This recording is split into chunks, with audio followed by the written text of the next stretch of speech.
Excuse me.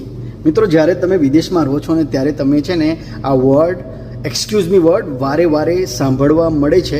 પણ મિત્રો, આ વર્ડ જ્યારે છે ને આપણા લોકો દ્વારા જ્યારે યુઝ કરવામાં આવે છે ને તો અમુક વાર છે ને આ વર્ડ માથાનો દુખાવો બની જાય છે. હું તમને એક્ઝામ્પલ આપીને સમજાવું. જેમ કે માની લો તમે કોઈ ઇન્ડિયન ફેસ્ટિવલના કાર્યક્રમમાં ગયા છો, જેમ કે ચાલો નવરાત્રિમાં જ ગયા છો, જ્યાં લોકો 95% લોકો કાં તો ગુજરાતી બોલે છે, કાં તો એમાં અમુક લોકો હિન્દીને સમજે છે.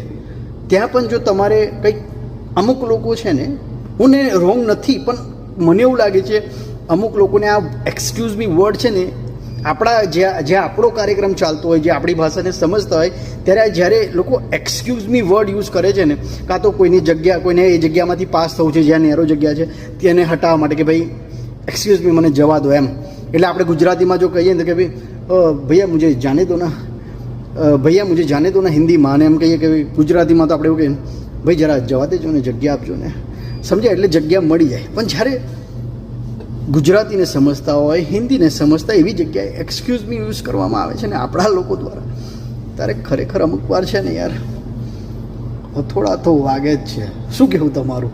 મારા નહીં, હા મને એવું લાગે છે ઘણા બધાના મગજમાં ચાલતું હશે કે આ નવીની આવી છે, ઇંગ્લિશ બોલે છે, એક્સક્યુઝ મી. શું કહેવું તમારું? અને અમુક વાર તો એક્સન્ટ એટલી ખતરનાક હોય, excuse me please, you know like.